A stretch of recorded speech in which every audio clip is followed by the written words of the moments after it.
Today we are going to go over the basics and some useful tips on how to make the most of the Ghoul in Dead by Daylight, optimizing its abilities and strategies. When you use the ability, an icon appears on the survivors' bodies, allowing you to latch onto them. However, this should generally not be used in this way, as it puts you at a disadvantage.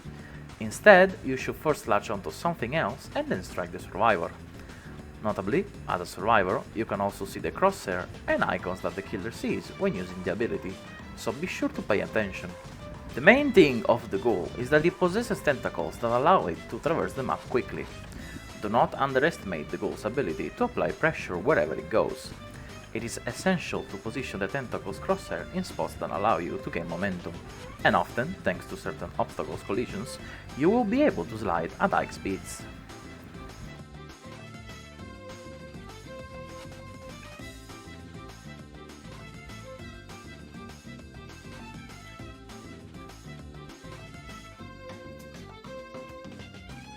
One of the most important things to always keep an eye on is the enraged mode, an additional ability that the Ghoul gains as soon as it bites another survivor with its base ability.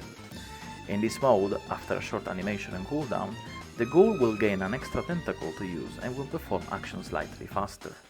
Survivors, on the other hand, will receive a mark along with the wound.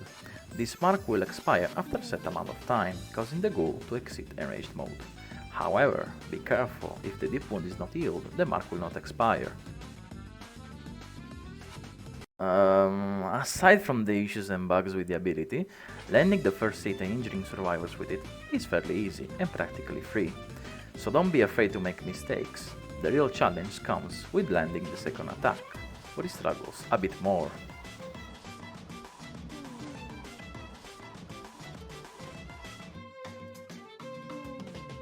To solve this issue and make the second attack easier to down survivors, the Ghoul can latch onto something to gain speed and momentum, then cancel the ability near the survivor.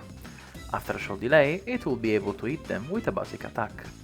This strategy works well most of the time, but it's not always foolproof. One tip I can give you is to use the speed gain to body block survivors in any way possible. If done precisely, this can often prevent them from dropping pallets, vaulting windows, or even passing through certain tight spaces.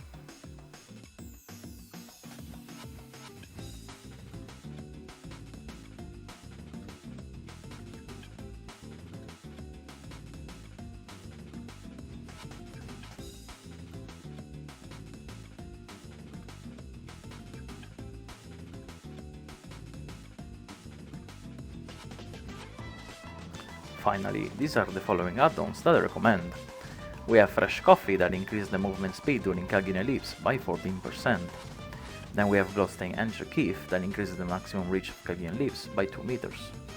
Then we have Kaneki Satchel that increases the movement speed of the third consecutive Kagin Leap by 30%.